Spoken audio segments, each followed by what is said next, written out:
Hello, I'm Melinda NailFanatic, and I'm back to do the Peace and Happiness Divine Download for today, June the 13th, 2020.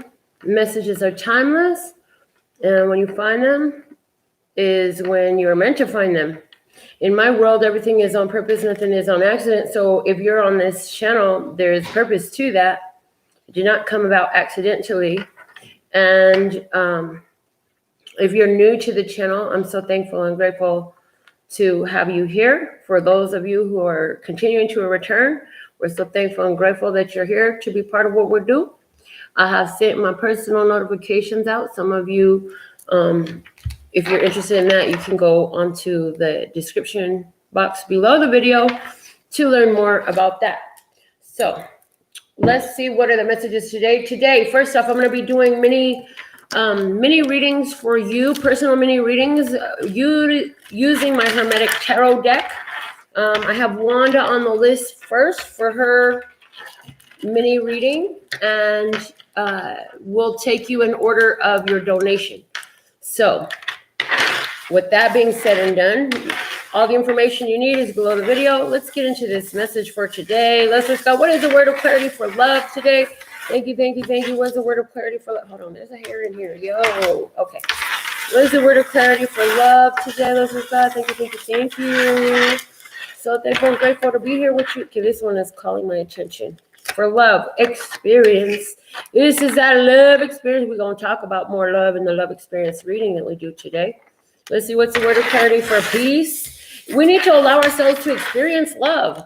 Unfulfilled. Okay, look, there's some things that you could do that you haven't tried yet that's going to allow you to feel a greater sense of peace is what I'm hearing. So we're working on that, aren't we? Aren't we always doing the best we can? Yeah.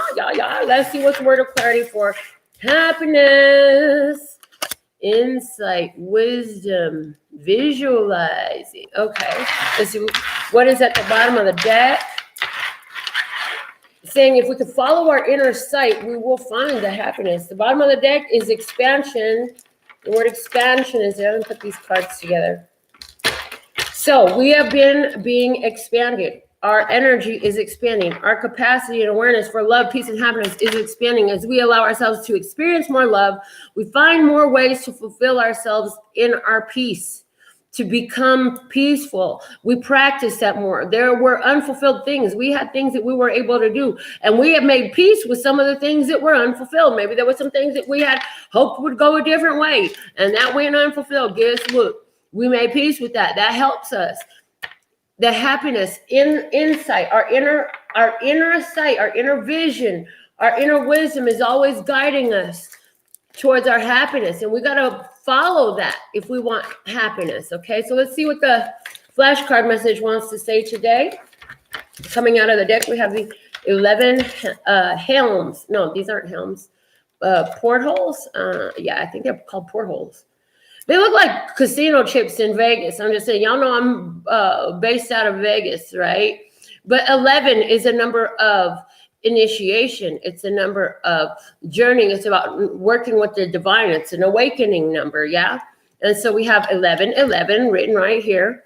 And the color blue, chakra. So I feel like there's an awakening to calling out for things, to what we're talking about even. Because as we're talking about things, we're calling the energy to it.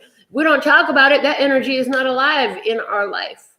So this is why it behooves us to apply our experience and what was unfulfilled in the inner sight. In other words, speaking about those things that we would love to experience, that we have yet to experience, that are in our visualization internally. Things that we wish for, hope for, thought would be great, And it's a great day to really speak towards those things for our expansion. The bottom of the flashcards deck, what do we have? The 4 frogs. The 4 frogs are there. And that's giving us that heart chakra energy, encouraging us to speak from our heart. 411 is a number that meaning something to somebody today. So if that resonates with you, take it and run with it. For somebody who is inclined, go check out Joanne's Sacred Scribes blog with angel number 411. So let's see. And the 411, what's the download? What's the info? Give me the inside scoop with the T. Ooh, I was being snarky and snotty. I posted something up. Some girl wanted me to go do her nails in the middle of the night last night. She wasn't talking about money that was right. And you know what? I don't do what I do for money. I do what I do because I love to. And I had other plans. So I was like, look, you don't have to pay for this much or I ain't going. Then she go try the tea. It's on my Insta if you want to know. On the nail Insta. Anyways, was a major arcana energy for us today. Was God, thank you, thank you, thank you. So thankful and grateful. Ooh, the world. The world is watching. The world is at your palm of your hands. You're at a level up phase in life. You learn so much. You're doing so well. And you know how to be authentic with your truth. And it's like, you know what? No matter which way I go, I cannot even fake the funk. So this is like people are coming out in the world and the whole world is awakening right now and learning to expand their ability to speak out what they want, really knowing themselves. And it's like, well, shit. Well, if all this doesn't happen and all that doesn't happen, you think I'm fit to fake the funk for you. That's just not happening no more. I'm going to have to speak up and tell you how I really feel. This is the real deal. Let's see what's at the bottom of the deck. So we got a lot of people in the world that is focused on what they really want in life, what they really, how they really feel about things, you know, and they're willing to express it because the world is at a phase of leveling up, where it's been about withdrawing and being introspective. We're here getting the energy of being about the community, about the collective, coming out of isolation, coming out of being withdrawn, you know, and pulling back. The energy was go